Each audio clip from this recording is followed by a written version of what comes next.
Chegamos à nossa última aula do curso de Estatística para concursos. Seja bem-vindo.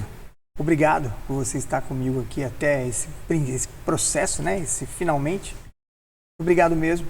Espero que eu tenha contribuído para auxiliá-lo aí nessa sua trajetória, na conquista do seu objetivo, que é passar no concurso público. Tudo bem? Então vamos lá. Hoje a gente vai falar sobre número índice. É a última parte do nosso curso aqui. Eu espero aí que a gente contribua para você ter aí um sucesso na sua empreitada. Tudo bem? Então vamos passar aqui para a nossa aula 12, né? E iniciando a nossa aula 12 aqui, a gente vai falar sobre o número índice, né? Ou os números índices. E o que seria esse número índice, né? O que seria essa ideia de índice? Na verdade, é quando você faz uma relação, né? Uma razão entre duas grandezas com a mesma unidade. E aí você cria um índice, né? Então o índice mede o que é a mudança nos valores de uma variável ao longo do tempo. E aí nós temos então aí a seguinte situação. Por exemplo, o que é o índice? É você pegar um valor qualquer, numa data corrente, relacionar, por exemplo, isso com uma data base, multiplicar por 100 para a gente ter um percentual. Então nós temos aí um exemplo, né? Circularam hoje, na data corrente, na cidade 90 ônibus. Ontem, data base, circularam 60. Qual foi o índice? Então, quando a gente faz a divisão aí do 90 pelo 60 e multiplica por 100, nós temos um índice de 150. O que significa esse índice de 150? Significa que nós tivemos o nosso 100% mais os 50%. Então, nós tivemos um aumento de 50%. Tudo bem? Então, esse índice de 150 significa que o número de ônibus que circularam teve um aumento em 50% na sua frota aí, com relação a esse exemplo. Ok? Nós temos também o índice de preço simples, ou que a gente chama de preço relativo, que nada mais é do que você pegar o preço relativo vinculado ao preço da data corrente em relação a uma data base. Então, ele vai medir a mudança do preço de um produto num determinado período que você está estudando. O preço médio, por exemplo, do combustível lá nas refinarias, ele passou de 2,2964 por litro, data base, para 2,3606, que é a data corrente. Então, qual seria o preço relativo, né? O que a gente faz para trabalhar esse conceito? Pegamos nosso preço na data corrente, dividimos pelo nosso preço na data base, no caso aí seria 2,3606, dividido por 2,2964, multiplicamos por 100 e chegamos ao índice de 103. Esse 103 índice aí, ele tem o 100% mais 3%. Então, significa que teve um aumento de 3%. Ok?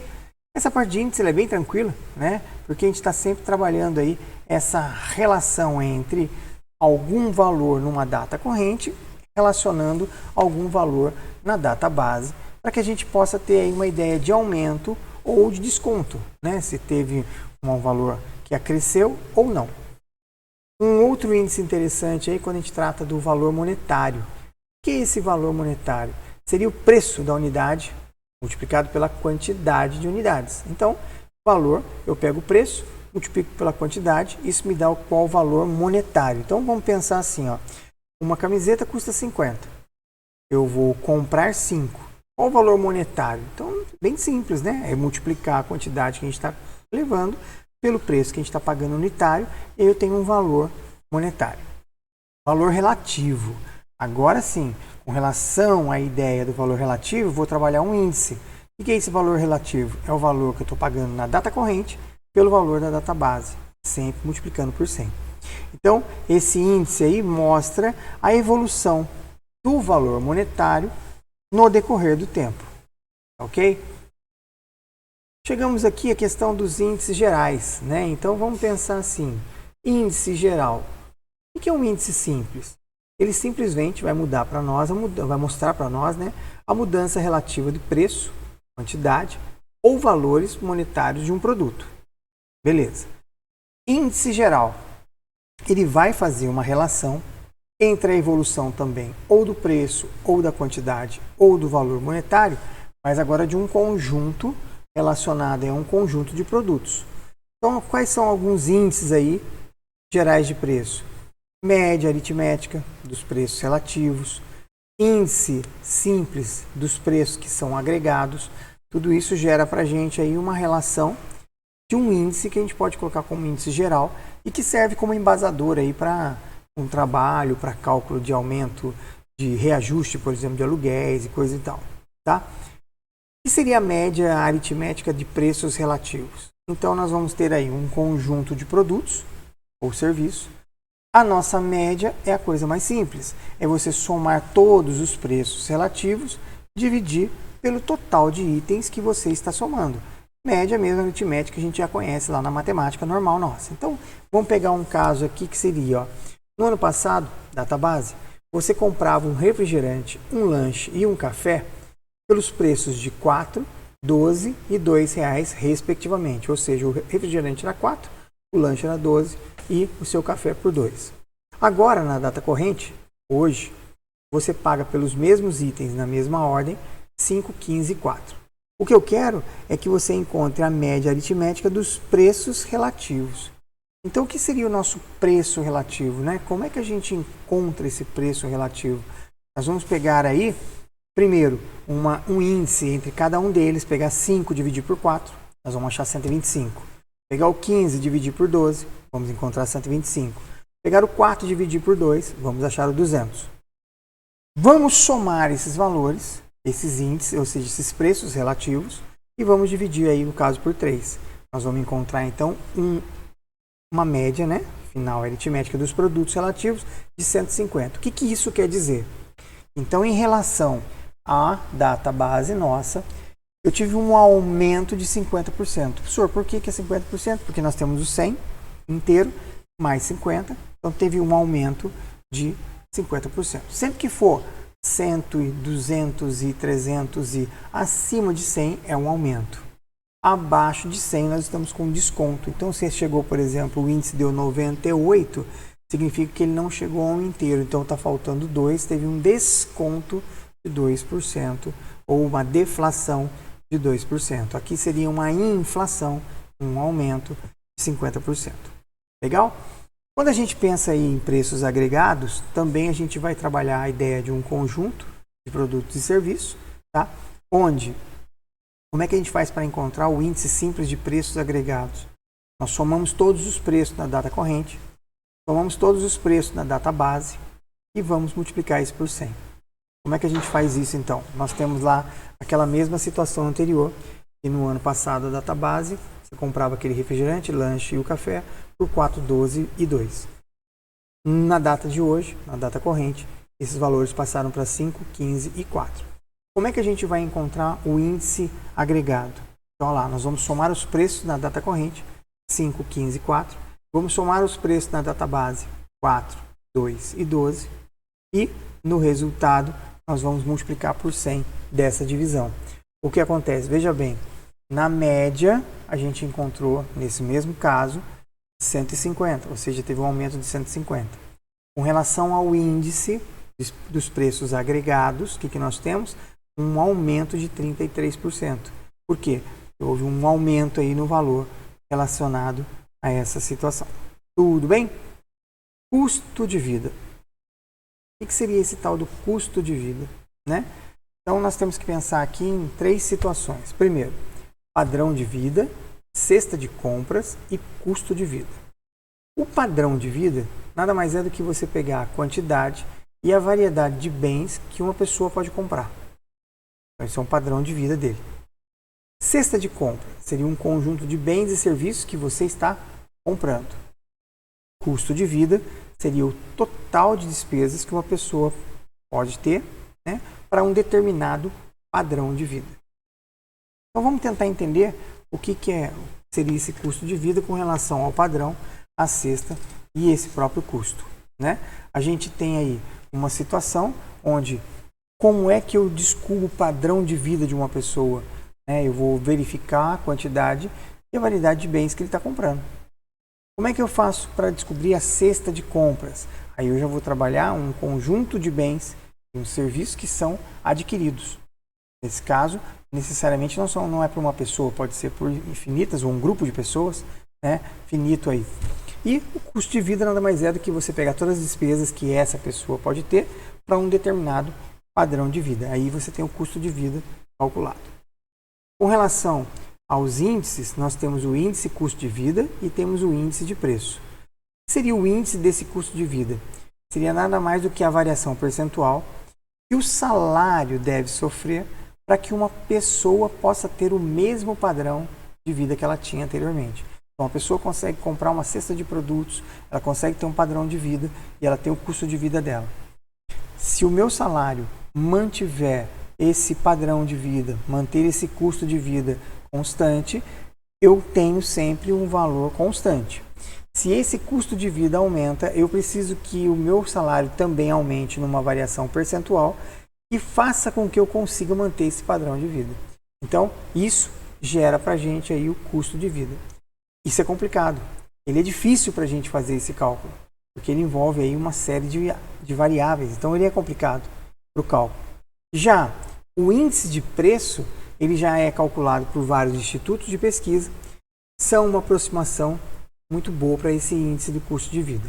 Então, lembrando que o custo de vida ele é mais complexo para a gente calcular, mas o índice de preço chega muito próximo desse índice de custo de vida e eu consigo calcular. Quem faz isso hoje, né? Quais são as principais instituições que fazem esse cálculo hoje de índice de preço? O INPC, o IBGE. Então, nós temos aí o Índice Nacional de Preço ao Consumidor, INPC, né? Que é feito pelo Instituto Brasileiro de Geografia e Estatística. Nós temos lá o IPCA, que é o Índice de Preço ao Consumidor Amplo. Também quem faz é o IBGE. Nós temos o IGP, Índice Geral de Preços. O que é o Índice Geral de Preço? Calculado por quem? Pela Fundação Getúlio Vargas, FGV. Temos o IPC, né? O Índice de Preço ao Consumidor. Então, e que é calculado pela FIP, que é a Faculdade de Instituto de Pesquisa e Estatística da USP, né? Então, essas instituições geram para nós esses índices de preço e cada um deles tem uma certa característica, né? E que serve para ser utilizada aí como base para reajustes, para cálculo de inflação, taxa de inflação e assim por diante. Então, como a gente fala aí, nós temos a questão de ou um país ou uma pessoa, pode pensar nele pessoalmente, ele sofre uma inflação ou uma deflação em relação aos seus custos. O país está com inflação ou deflação também em relação aos seus custos.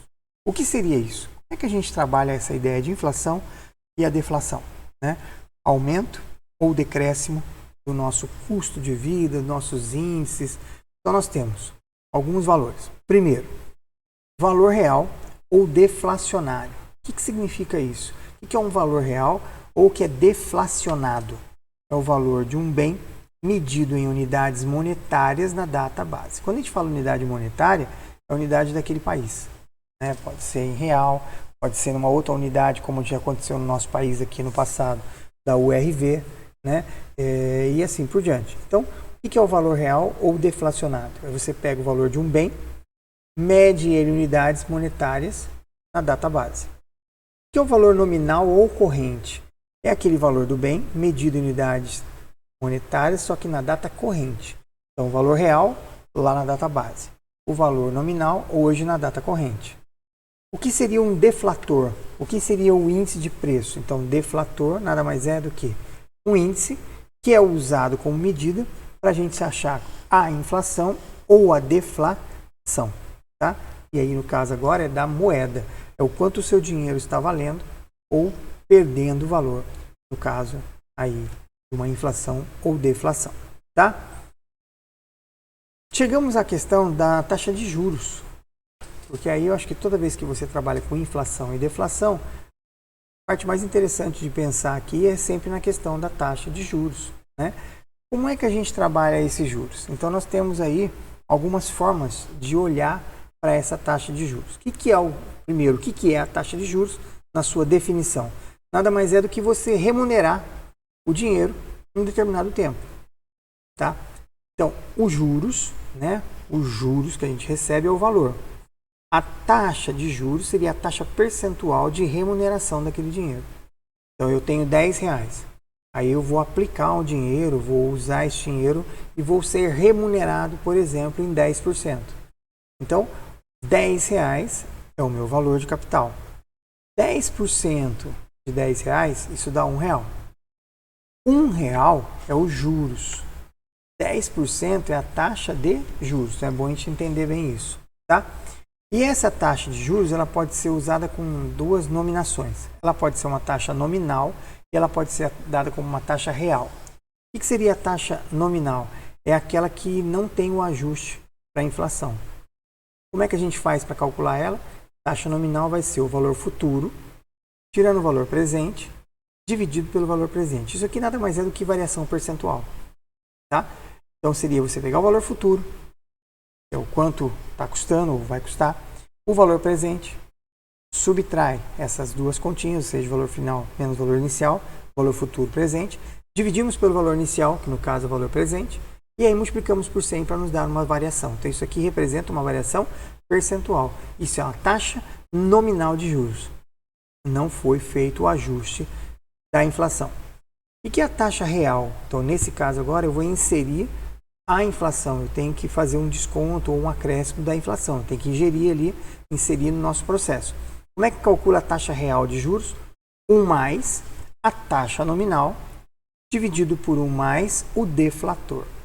Ô, Ledu, agora eu fiquei meio em dúvida aí nessa taxa real de juros. Então vamos lá. Lembre-se que nós temos aqueles índices anteriormente falado. Nós vamos voltar aqui só para mostrar.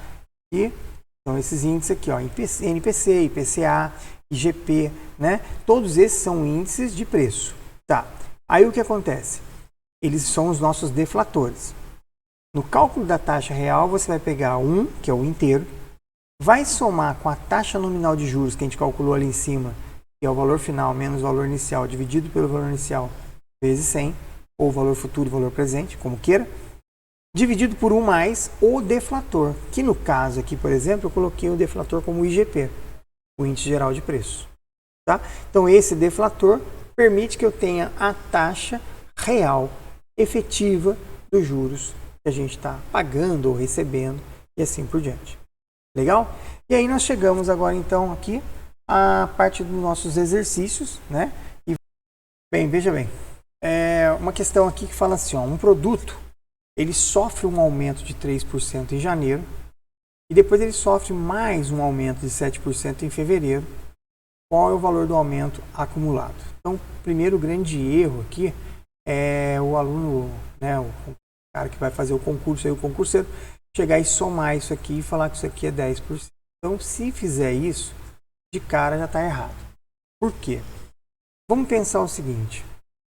Toda vez que a gente quer calcular o valor final de uma mercadoria, a ideia é que você pegue o valor inicial dessa mercadoria, vamos chamar de V0, e que você multiplique isso por um fator. Essa vai ser a ideia. E aí eu vou abrir, antes de resolver esse exercício aqui, explicar para você duas coisinhas bem simples. O que seria um fator que a gente chama de fator de aumento e o que seria um fator chamado fator de desconto. Beleza? Bom, esse fator de aumento, a gente, na verdade, vai estar sempre estabelecendo a seguinte regrinha.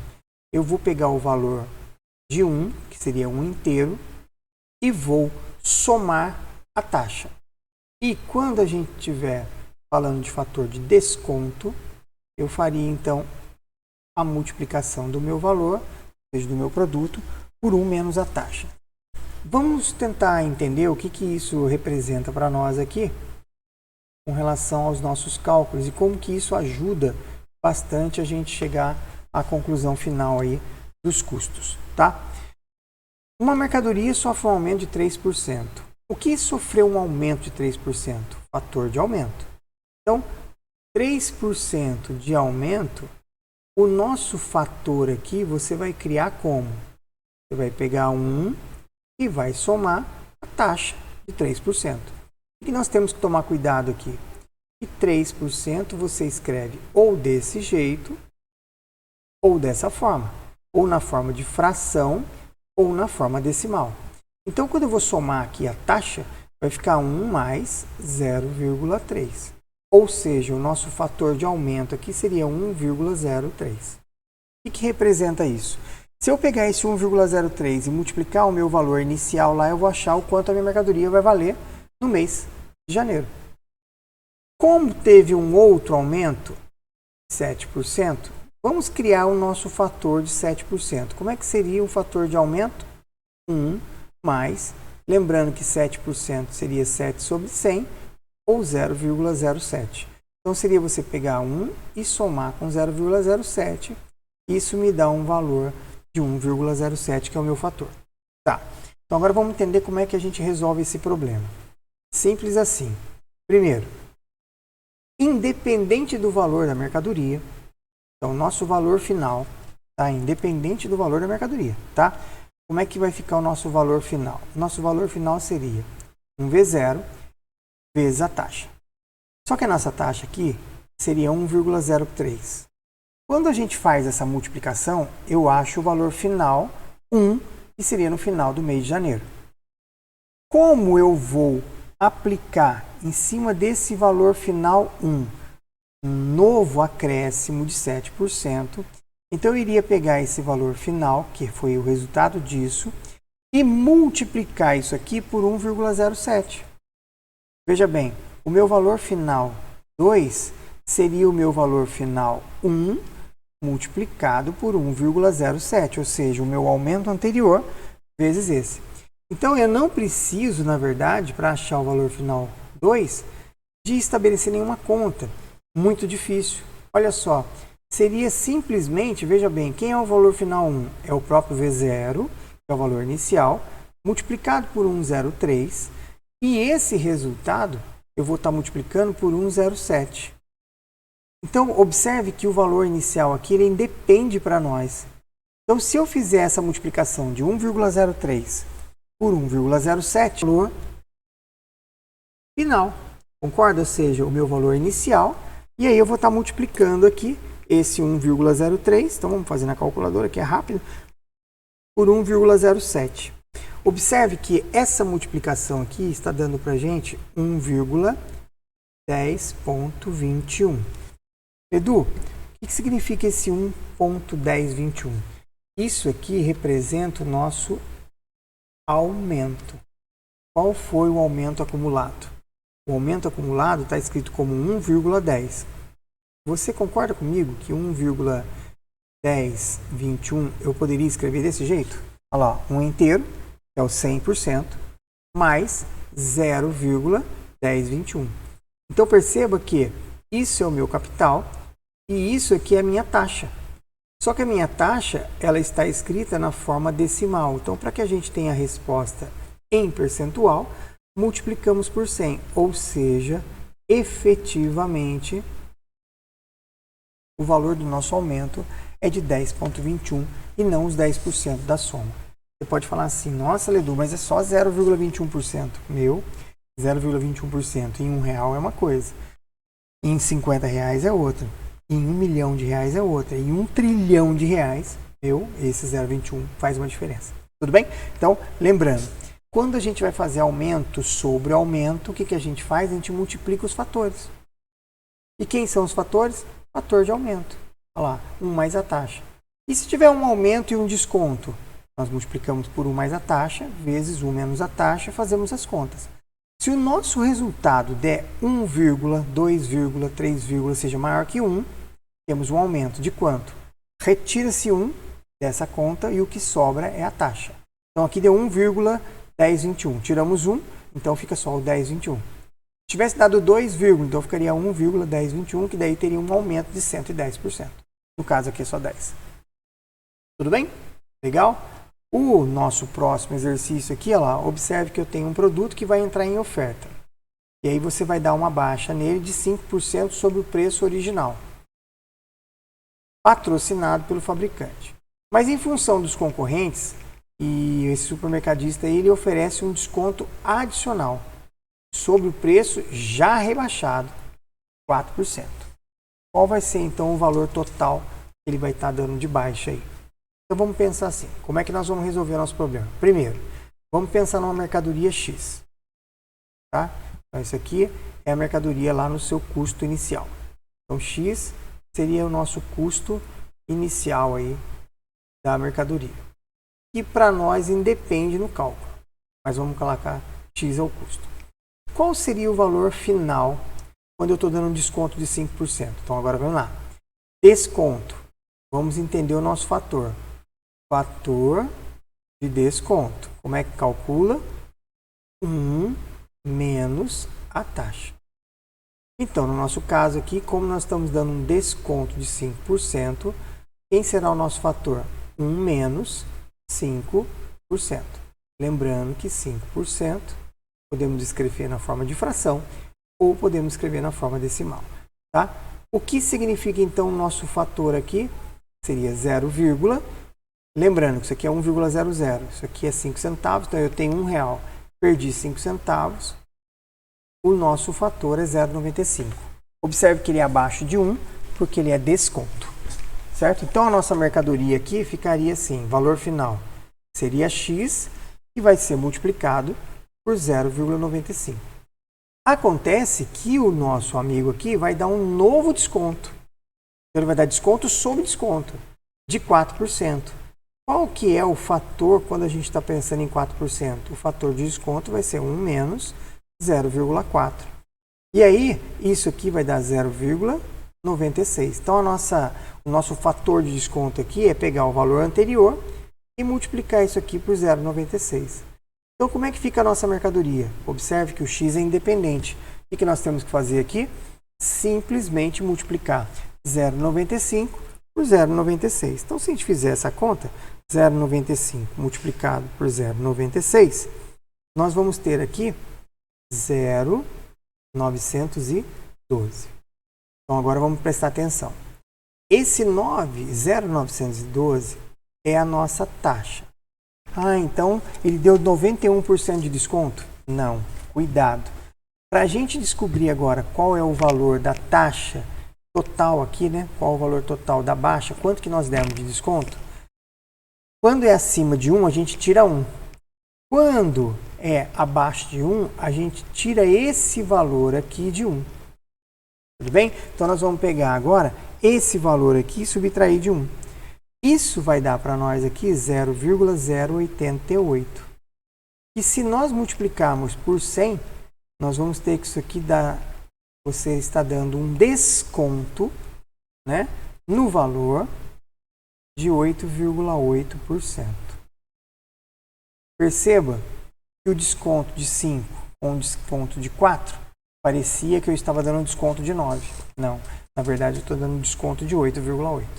Então a gente não soma, pelo amor de Deus, não se soma as taxas. O que a gente vai sempre fazer é escrevemos essa taxa conforme ele está colocando para nós aqui. Então é taxa de desconto, a gente pega o valor do inteiro e subtrai a taxa. Ou seja, nós vamos multiplicar por 0,95 qualquer coisa. Deu desconto de 4%, então 1 menos taxa. Nós vamos multiplicar isso aqui por 0,96. Então, quando a gente multiplicou as taxas aqui, nós chegamos à conclusão que o valor de desconto que nós obtivemos é de 8,8%. Muito tranquilo. Tá ok? Beleza? Então, vamos para o nosso próximo exercício aqui. É bem interessante, são os exercícios que caíram aí em concursos anteriores, né? Um artigo sofreu um aumento de 25% numa determinada época. Depois de um certo tempo, como não estava vendendo bem, os fabricantes resolveram dar um desconto de 20%. Qual foi a variação do preço desse produto? Como é que eu vou descobrir a variação desse produto? Então, nós temos lá, mesma coisa, chamamos de X produto original. Qual foi a primeira coisa que ele fez? Ele sofreu um aumento de 25%. Aumento, nós temos a nossa taxa de aumento. Então, a nossa taxa de aumento cria o nosso fator aqui de 1,25. Tudo bem? 25%. Como nós estamos falando de aumento, nós temos a nossa taxa de aumento, que é 1 mais a taxa. 25% é 0,25, então isso aqui dá 1,25. Esse é o nosso fator. Então, ele é o que vai ser o nosso multiplicador aqui. Mas, na sequência, essa mercadoria sofreu um desconto. Então, para sofrer um desconto, a gente vai pegar 1 menos 20%. Então, nosso fator de desconto agora será multiplicar o nosso valor final por 0,80. Então, vamos lá. Como é que vai ficar a nossa mercadoria? A nossa mercadoria custava X. Sofreu um aumento de 1,25. Perfeito. Só que na sequência, esse resultado vai ter um desconto de 80%. Então, como é que vai ficar a nossa mercadoria? Observe que o X aqui, ele independe, né? E o que vai mudar para nós aqui é quanto é 1,25 que multiplica por 0,80. O resultado aqui está dando 1. O que significa isso, então? O nosso valor final está voltando ao original. Então, essa mercadoria, no final das contas, não teve nem aumento, nem desconto. Então, a variação final aqui não teve variação. É como se fosse zero. Como assim, Ledu? Zero. Porque, veja bem, a nossa taxa está dando 1. Mas você lembra que para eu encontrar a variação percentual, que a gente vai chamar de delta aqui, seria pegar o inteiro e subtrair o valor da taxa que a gente calculou? Então, isso aqui dá zero. Ou seja, a nossa variação percentual aqui foi zero. Quando você aumentou uma mercadoria em 25% e deu um desconto de 20%, você, na verdade, voltou com a mercadoria no seu preço original. E está aqui, ó, o valor final acabou sendo o próprio valor original. Muito louco isso, né? Você aumentou em 25%, você deu um desconto de 20% e a mercadoria não sofreu aumento, ou seja, ela voltou no original? Sim. Mas por que disso? Quando você multiplica, né, quando você calcula 25% de aumento, você eleva aquela mercadoria para aquele novo patamar. Quando você está dando desconto, você não está dando desconto sobre o valor que ela custava em X. Está dando valor sobre o valor dela mais os 25%. Então, isso acarreta num desconto maior. E aí, nesse caso, ele volta no, vamos dizer assim, 0 a 0. Não teve nem aumento nem desconto. A nossa mercadoria e a variação dele foi de 0%. Tudo bem? Então, ele não teve variação. Legal? Tranquilo? Vamos lá. Se o salário aumenta 20% e o índice de custo de vida 10% no mesmo período, qual seria então agora o aumento real de salário? Quando a gente trabalha uma situação dessa aqui, né, então, o que é um aumento de 20%? Aumentar 20%, nós já sabemos, a gente tem que criar o nosso fator. De quem? De aumento. Como que nós escrevemos o fator de aumento aqui? 1 mais a taxa. O que é a taxa? 20%. A gente pode colocar 20 sobre 100 ou 0,20. Então, isso significa que o nosso salário aí teve um fator de aumento de 1,20. Isso referente ao salário. Quando a gente fala no índice de custo de vida, então, o nosso índice aqui é o custo de vida. E esse custo de vida, ele teve aí um valor de 10%. O que significa esse custo de vida 10%? Quer dizer que aumentou, né, o nosso custo de vida em 10%. Então, ele tem um fator aqui de 1,10. Quando a gente quer saber o aumento real do nosso salário, o que a gente tem que fazer? Simplesmente uma divisão. Nós vamos pegar qual é o valor que o nosso salário teve de reajuste, vamos dividir pelo custo de vida. Isso está dando 1,0909 e assim por diante. Tá? Como nós queremos saber o aumento real do salário, lembre-se que 1,0909 aí é a mesma coisa que 1 mais. Então, quer dizer que teve um aumento? Sim. Então, o nosso salário teve um aumento. De quanto? Desta taxa aqui, ó, que agora sim a gente multiplica por 100 para poder descobrir. Eu já até podia ter multiplicado por 100 antes e tirar 100, tá? Dá na mesma. Mas vamos deixar para multiplicar aqui no final.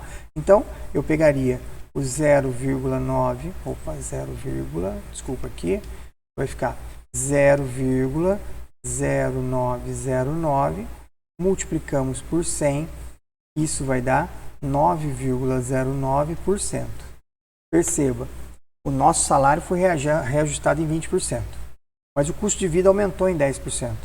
Então, nosso salário teve um ganho, mas não dos 20%, apenas de 9,09. Olha só quanto de perda a gente tem com essa relação dos custos de vida. Então, é muito importante ter essa noção, né, independente dos concursos aí da vida, ter essa noção aí de como é que a gente faz para trabalhar o nosso salário e até na questão de uma reivindicação mesmo, de um reajuste ou coisa assim parecida. Beleza? E aí, nós vamos aí caminhando por finalmente com mais uma questão e nós vamos ter aí uma inflação acumulada num certo período de 25%. Inflação, a palavra inflação já remete a aumento. Os salários foram aumentados em 20%.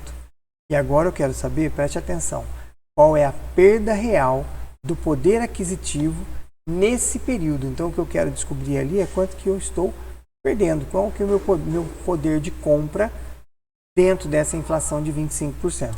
Então, o que nós vamos fazer aqui para resolver esse exercício? Primeiro, vamos pensar o seguinte.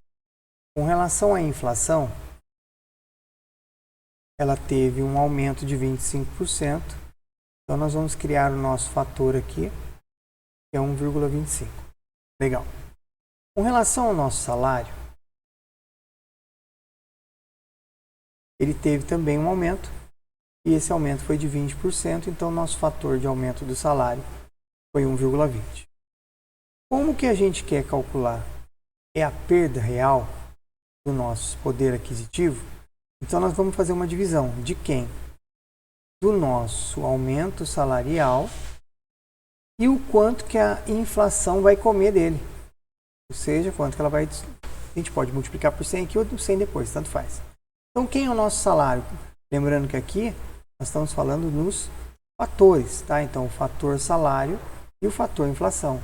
Então, nós vamos pegar o nosso salário, que tem um fator de 1,20, vamos dividir pelo fator inflação. O que vai ocorrer? Quando a gente fizer essa divisão entre 120 dividido por 125, isso vai gerar para a gente aqui um valor de 0,96. Preste atenção, 0,96 ele não é 96% de desconto ou de perda. Qual foi a nossa perda? A nossa perda efetiva vai ser 1 menos esse valor que está aqui. Então, a nossa perda efetiva foi de 0,04. O que? Índice vezes 100 reflete que nós tivemos, então, aqui uma perda salarial devido à inflação de 4%. Então, veja bem, o meu salário foi ajustado em 20%, mas a inflação foi 25%. Então, na verdade, eu tive uma perda de compra, uma perda de poder aquisitivo de 4%. Beleza? Bom, com relação aos índices aí, questão da taxa de juros, a forma de fazer, o fator, eu acho que ficou bem explicado para vocês, né? Na sua maioria das vezes aí, o que a gente precisa saber é simplesmente a divisão entre esses elementos, data corrente e data base. E aí, com base nisso, a gente caminha então para o nosso final de curso. Vocês vão estar recebendo aí uma lista com vários exercícios para que vocês possam estar trabalhando, né? Além disso, tem os nossos canais aí de comunicação para vocês e a gente pode estar auxiliando vocês nas dúvidas que vocês tiverem. Então, de qualquer forma, eu quero agradecer muito você estar aqui, ter confiado no nosso trabalho, confiado no nosso curso. Eu espero realmente que a gente possa ter contribuído para o seu crescimento pessoal, o seu crescimento acadêmico, né, no conhecimento especificamente aí da matéria de estatística.